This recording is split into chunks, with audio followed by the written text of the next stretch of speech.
Hello everybody. In this video I'm going to explain a problem on income from house property. See the problem everyone. Illustration 2. There are three houses, house 1, house 2, house 3, and informations are given regarding these three houses. Annual fair rent is given. Annual fair rent is nothing but fair rental value. Fair rent anta karitivi hage fair rent na ನಾವು notional rent antanu karitivi. So regarding three houses, fair rent is given. Municipal value is also given regarding three houses. Rent per month is given, so into 12 you have to calculate in respect of all the three houses. Purpose tenant anta ಕೊಟ್ಟಿರೆ. Tenant ಅಂದ್ರೆ ಬಾಡಿಗೆದಾರ ಅಂತ ಹೇಳ್ಬಿಟ್ಟು ಅಥವಾ ಬಾಡಿಗೆಗೆ ಯಾರಿದ್ದಾರೆ ಅವ್ರನ್ನ tenant ಅಂತ ಕರಿತೀವಿ. House 1 used for residential purpose, that is let out ಆಗಿರುವಂತದ್ದು. House 2 also which is let out is used for office purpose. House 3 which is let out is used for residential purpose. Not ಇಲ್ಲಿ don't get confused. Residential ಅಂತ ಹೇಳಿದ್ರೆ SSC ವಾಸವಾಗಿದ್ದಾನೆ ಅಂತ ಹೇಳ್ಬಿಟ್ಟು ನೀವು assumption ಮಾಡೋದಲ್ಲ. ಯಾಕೆ ಅಂತ ಹೇಳಿದ್ರೆ rent per month is given for all the three houses. ಮೂರು ಮನೆಗೆ ರೆಂಟ್ ನ ಕೊಟ್ಟಿದ್ದಾರೆ. ರೆಂಟ್ ಯಾವಾಗ ಅಂತ ಹೇಳಿದ್ರೆ ಬಾಡಿಗೆಗೆ ಮನೆನ ಕೊಟ್ಟಿದ್ರೆ ಮಾತ್ರ ರೆಂಟ್ ಕೊಡುವಂತದ್ದು. ಸೊ ಇಲ್ಲೂ ಕೂಡ ಅಷ್ಟೇ ರೆಂಟ್ ಪರ್ ಮಂತ್ ಏನು ಕೊಟ್ಟಿದ್ದಾರೆ, ಮೂರು ಮನೆಗೂ ಕೊಟ್ಟಿದ್ದಾರೆ. ಅದರ ಅರ್ಥ all the three houses have been let out ಅಂತ ಹೇಳ್ಬಿಟ್ಟು. ಬಟ್ ಹೌಸ್ 1 ರೆಸಿಡೆನ್ಷಿಯಲ್ ಪರ್ಪಸ್, ಅದರಲ್ಲಿ ಅದನ್ನ ರೆಸಿಡೆನ್ಷಿಯಲ್ ಪರ್ಪಸ್ ಯೂಸ್ ಮಾಡ್ತಾ ಇದ್ದಾರೆ. ಯಾರು ಬಾಡಿಗೆಗೆ ಪಡೆದವರು ಹೌಸ್ 3 ಕೂಡ ಹೌದು. ಹೌಸ್ 2 ನ ಯಾರು ಬಾಡಿಗೆಗೆ ಪಡೆದಿದ್ದಾರೆ, it is used as office. So that's I think you're able to understand it. Constructed started. House 1 construction started 30/5/2013, 1/1/2013, 2/3/2010. Regarding all the three houses, the date of construction started is given. Constructed completed, ಯಾವ complete ಆಯಿತು ಅಂತ ನೋಡಿ, 1/4/2016, 1/6/2016, and regarding the third house 31/3/2011. Repair expenses are given. Remember students, repair expenses ನಮಗೆ ಬೇಕಾಗಿಲ್ಲ, which is the information which are required, only those information you consider, rest of the things you ignore. Repair expenses ನಮ್ಮ format ಅಲ್ಲಿ ಎಲ್ಲೂ ನಾವು consider ಮಾಡಲ್ಲ. Repair expenses ಇದ್ರೆ ಬಿಟ್ಬಿಡಿ. Collection charges ಅಷ್ಟೇ, it is not required for our calculation, just in order to confuse you ಅದನ್ನ ಕೊಟ್ಟಿರ್ತಾರೆ. Interest on loan is given for construction. C in respect of house 1 is constructed, ಅದನ್ನ construct ಮಾಡಿರುವಂತದ್ದು. For construction the interest on loan is 20,000. See, construction purpose ಗೆ loan ತೆಗೆದಿರುವಂತದ್ದು house 1 ಕೇಸಲ್ಲಿ.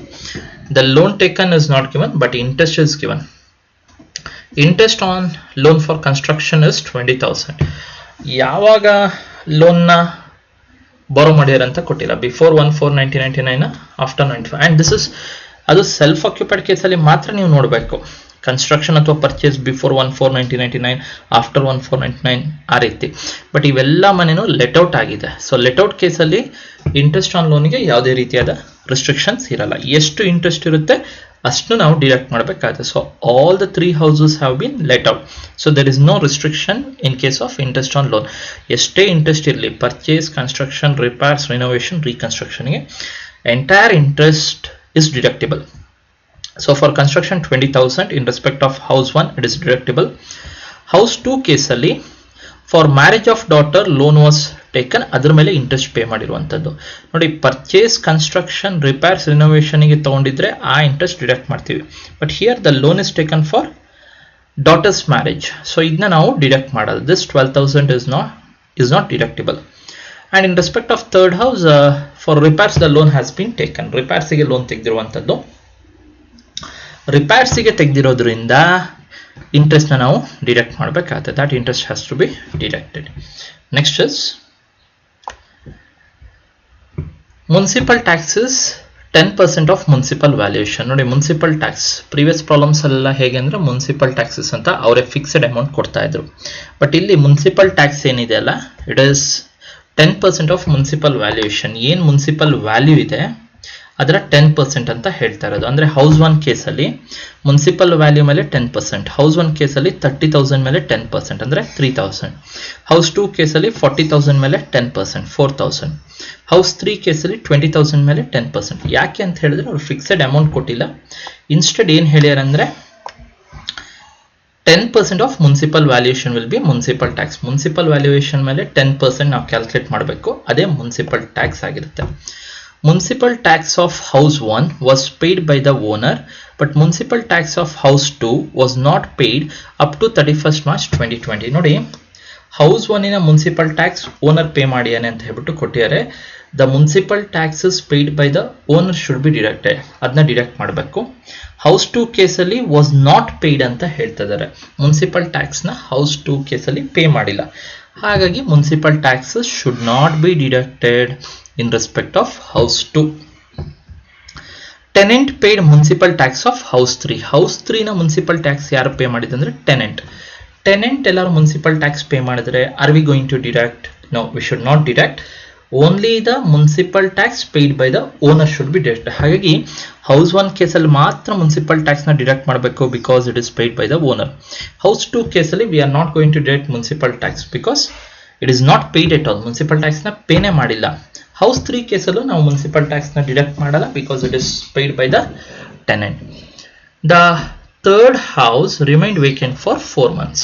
House 3 ಏನಿದೆಲ್ಲ it remained vacant for 4 months. ಅಲ್ಲಿಗೆ ಎಷ್ಟು month occupied ಇತ್ತಂತ ಹೇಳಿದ್ರೆ 8 months. So rent ನ ನೀವು 8 months ಗೆ ಕ್ಯಾಲ್ಕುಲೇಟ್ ಮಾಡಬೇಕು. So we shall begin with the calculation. Computation of income from house property, that will be the heading of our calculation. PY previous year 2019-20, AY 2020-21. So it is always better to write the previous year and assessment year in all the calculation part. ಎಲ್ಲದರಲ್ಲೂ ಬರೆದ್ರೆ ಒಳ್ಳೆಯದು. ಬರಲಿಲ್ಲ ಅಂತ ಹೇಳಿದ್ರು ಅದಕ್ಕೆ marks deduct ಮಾಡಲ್ಲ, but you have to write the heading. But it looks nice when you write the previous year and assessment year. Next thing is you require 2 amount columns and 1 is particulars. There is no self-occupied house property, all are let out house property.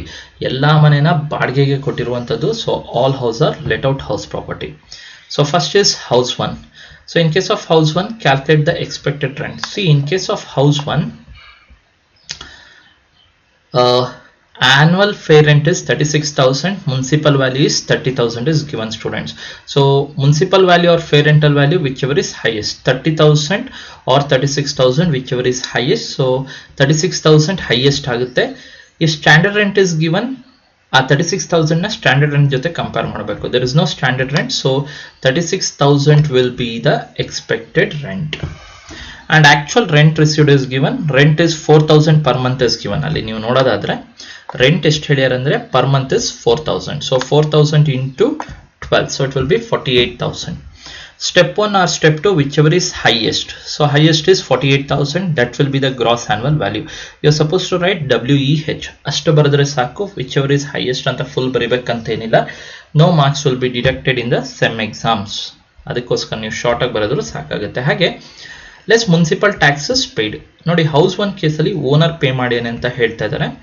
Municipal taxes ಒಂದು lump sum amount ಕೊಟ್ಟಿಲ್ಲ. ಏನು ಹೇಳ್ಯಾರ ಅಂದರೆ 10% of municipal value. Municipal value ಮೇಲೆ 10%. So municipal value ಎಷ್ಟಿದೆ ಅಂತ ಹೇಳಿದ್ರೆ 30,000 ಇದೆ ಹೌಸ್ 1 ಕೇಸಲ್ಲಿ. ಸೊ 30,000 ಮೇಲೆ 10% will be 3,000. so you deduct 3,000, so it will be 45,000. that will be the annual value. Less deductions under section 24. Standard deduction at 30%. 30% ಯಾದ್ರ ಮೇಲೆ ಅಂದ್ರೆ previous amount. Annual value 45,000 ಮೇಲೆ 30%, it will be 13,500. Interest on loan is given. Interest on loan is given. Interest on loan ಯಾವ್ದ್ರ ಮೇಲೆ ಅಂದ್ರೆ the loan is taken for construction. So if the loan is taken for construction, interest is deductible. ಎಷ್ಟು interest ಅಂತ ಹೇಳಿದ್ರೆ 20,000 interest ಕೊಟ್ಟಿದ್ರೆ ಅದಷ್ಟು. there is no restriction at all. ಯಾಕಂದ್ರೆ let out house property ಕೇಸಲ್ಲಿ ಯಾವುದೇ ರೀತಿಯಾದ ರಿಸ್ಟ್ರಿಕ್ಷನ್ಸ್ ಇಲ್ಲ. ಏನು ಇಂಟ್ರೆಸ್ಟ್ ಕೊಟ್ಟಿದ್ದಾರೆ straight away you deduct. So 20,000 you are going to show. So from 45,000 if you deduct these two amounts, 13,500 ಮತ್ತೆ 20,000 deduct ಮಾಡಿದ್ರೆ 11,000 ಬರುತ್ತೆ. Now moving to the house 2. House 2 ಕೇಸಲ್ಲಿ calculate the expected rent. All these steps remains the same but the amount changes. Fair rental value 30,000, municipal value 40,000. So whichever is highest 40,000 is highest, so that 40,000 will be the expected rent. Now calculate the rent received. 3,000 per month is given. You problem nodidadre 3,000 per month. 3,000 into 12, 36,000 it will be. Whichever is highest, 40,000 is highest, that is gross annual value. Let's municipal taxes paid, but adjustment ಅಲ್ಲಿ ಏನು ಹೇಳ್ಯಾರ ಅಂದ್ರೆ municipal taxes have not been paid. March 2020 ತನಕ pay ಮಾಡಿಲ್ಲ, ಹಾಗಾಗಿ it is nil. Entire amount will be annual value. Deduct the deductions under section 24. Stand deduction at 30%. ಯಾವ್ದ್ರ ಮೇಲೆ 30% ಅಂದ್ರೆ ಆನ್ಯುವಲ್ ವ್ಯಾಲ್ಯೂ 40,000 ಮೇಲೆ 30% ಅಥವಾ ಪ್ರೀವಿಯಸ್ ಅಮೌಂಟ್ ಮೇಲೆ.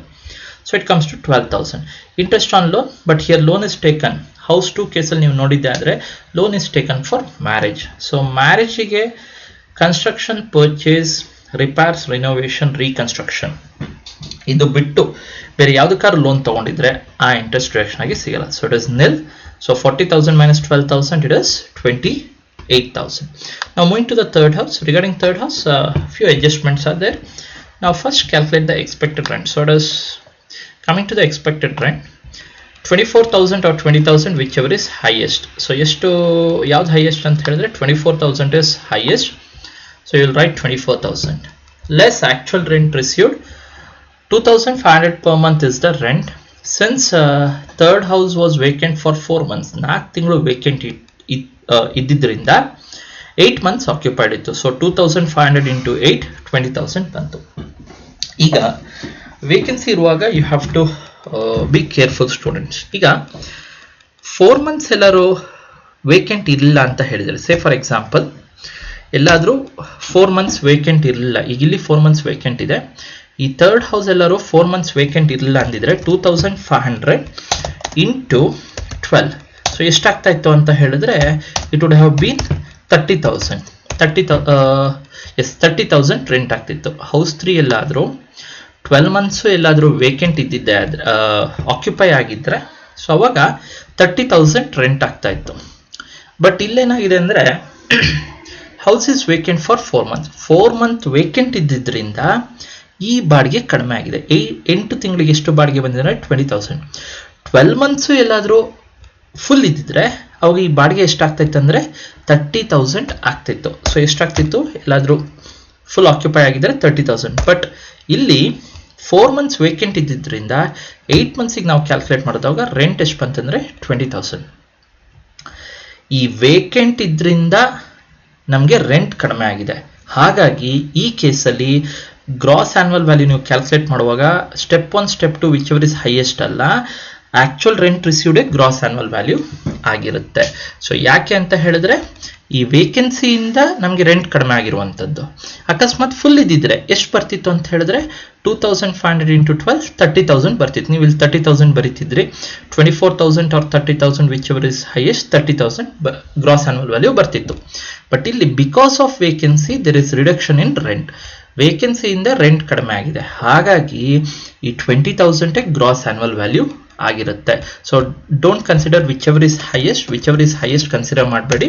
ಸೊ ನೀವೇನು ಕನ್ಸಿಡರ್ ಮಾಡಬೇಕಂದ್ರೆ ವೇಕೆನ್ಸಿಯಿಂದ ರೆಂಟ್ ಕಡಿಮೆ ಆಗಿರುವಂಥದ್ದು. ಸೊ ಹಾಗಾಗಿ ಅದು gross annual value. Municipal taxes paid ಯಾರು ಪೇ ಮಾಡಿದ್ದಂದ್ರೆ ಟೆನೆಂಟ್ ಪೇ ಮಾಡಿದ್ದು. If owner had paid the municipal taxes that should have been deducted, but it is paid by tenant, so it is nil. Annual value will be 20,000. Deductions under section 24, stand deduction at 30%. On 20,000 if you calculate 30%, it will be 6,000. Interest on loan is given in the problem.